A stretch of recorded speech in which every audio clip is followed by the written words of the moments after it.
اردو ہے جس کا نام، ہمیں جانتے ہیں داغ، سارے جہاں میں دھوم ہماری زباں کی ہے۔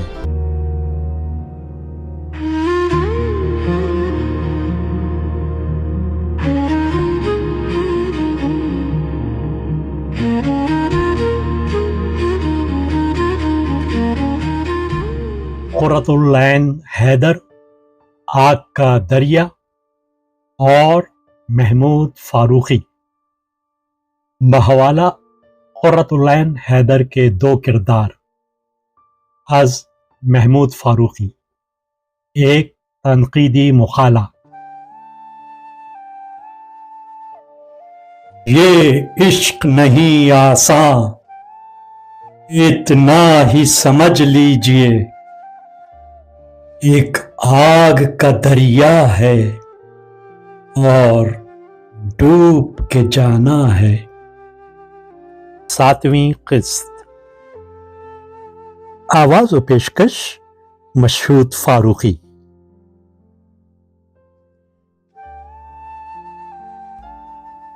قرۃ العین حیدر کے دو کردار۔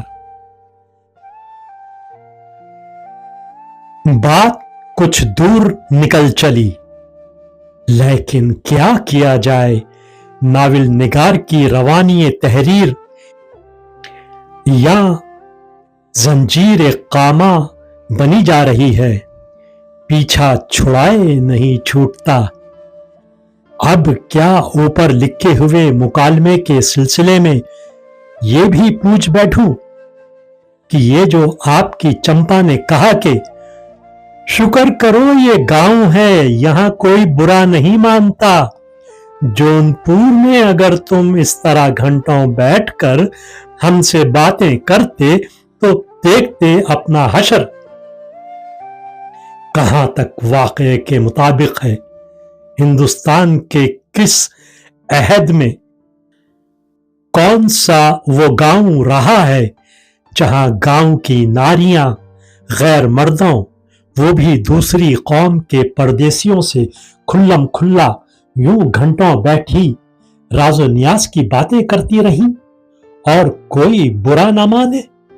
جہاں تک سنا اور دیکھا ہے وہ تو یہی ہے کہ گزرے زمانے کے لوگ آج کل کے روشن خیال ترقی پسند شہریوں کی طرح اتنے بے غیرت نہیں ہوتے تھے، اور لڑکیوں کو اس طرح کی کورٹشپ کے برضا و رغبت مواقع مہیا کرتے رہے اور برادری میں ان کی ناک اسی طرح صحیح سالم رہ جائے۔ اگر ایسا ہوتا تو پدمنی علاء الدین، روپ متی باز بہادر، سسی پنو اور ہیر رانجھا کی یہ المیہ داستانیں کس طرح وجود میں آتیں، جن میں مذہب اور سماج محب اور محبوب کے درمیان آخر تک حائل رہے۔ ایسی ہی چھوٹی موٹی فنی خامیاں اور بھی ہیں، مگر گھاس کے ڈھیر میں سوئیاں ڈھونڈنے کے لیے کون دیدے پھوڑے۔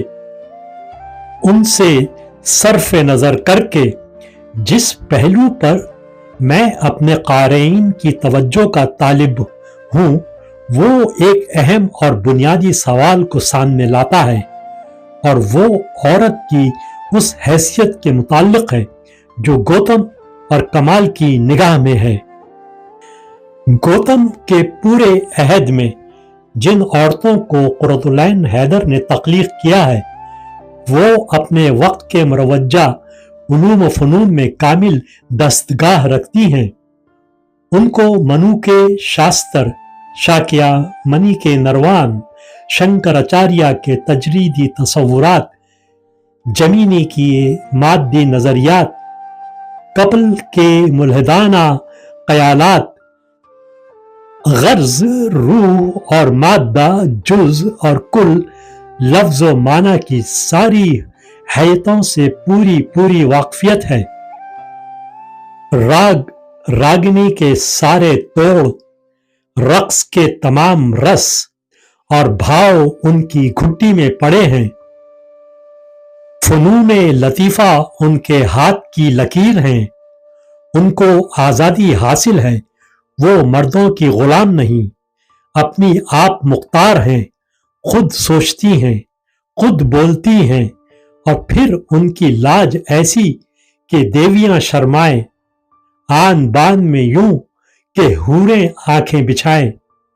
کیوں نہ ہو درگال، لکشمی، سرسوتی اور گوری کا تقدس ان کے مانگ کی سندور، شکنتلا، دینتی، ساوتری اور سیتا کی ریت ان کی پیشانی کا ٹیکا تھی۔ چنانچہ گندھاری نے اپنے اندھے منگیتر کی خاطر خود بھی اپنی آنکھوں پر پٹی باندھ لی تھی، اور انسویا اس قدر وفا شعار تھیں کہ اپنے پتی کو خود اپنی سوتن کے گھر پہنچانے گئی تھیں، اور منو مہاراج نے کہا تھا، جس جگہ عورتوں کی عزت کی جاتی ہے وہاں دیوتا خوشی سے رہتے ہیں۔ اسی لیے ناٹک منڈی میں چمپک کو بیٹھا دیکھ کر گوتم کو اس کے مقدس اور مقدس ترین ہونے کا دھیان ہوا تھا، اور اس نے داسی کے ذریعے یہ مشہور مقولہ کہلوایا تھا، پتی ورتا عورت کے لیے دوسرے آدمی سائے کے سامان ہوتے ہیں۔ اور اسے ناچتا دیکھ کر اس نے سوچا تھا، دیوی کی تقدیس کرو جو ماں ہے، جس کا دوسرا نام آشا ہے، کملا ہے، ماں الوہی ہے، عورت الوہی ہے، چمپک الوہی ہے، اس کی حمد کرو، اس کی عبادت کرو، اس کے آگے جھک جاؤ۔ عبدی ماں اور عبدی رفیق میری بہت پرانی ساتھی، کیونکہ رگوید میں لکھا ہے، میاں بیوی وہ ہیں جو ذہنی طور پر ایک دوسرے سے بندھے ہوں۔ عورت کا یہ سجیلا روپ ہے جو گوتم کی نگاہوں کے ذریعے ہندو دور کے صفحات پر مرتسم ہو رہا ہے، اور یہی عورت کمال کے ذہن و تصور میں قطعاً بھگا لے جانے والی شے ہے، جسے لے جا کر سیدھے حویلی میں بند کر دیا جائے، جس کی حیا، عفت اور وفا پر مسلمان معاشرے میں کوئی بھروسہ اور اعتماد نہیں کیا جا سکتا۔ وہ ایک مشتبہ ہستی ہے جس سے اس معاشرے کا ہر کمال ڈھٹائی کے ساتھ پوچھ سکتا ہے، تم کتنے آدمیوں سے ملتی ہو؟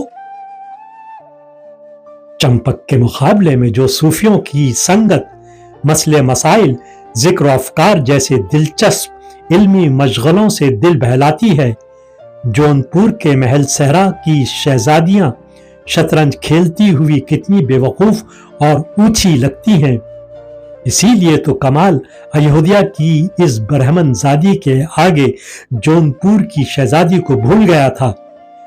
بھلا ناجیہ ام رباب اور شہزادی سلیمہ بانو بیگم اس چمپاوتھی کی گرد کو بھی نہیں پہنچ سکتی ہیں۔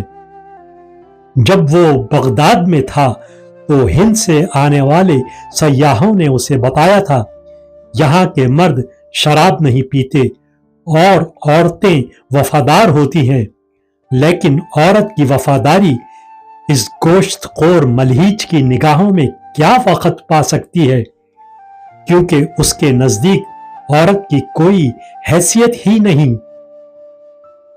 عورتوں کی وفاداری سے اسے یعنی کمال کو کوئی دلچسپی نہیں تھی۔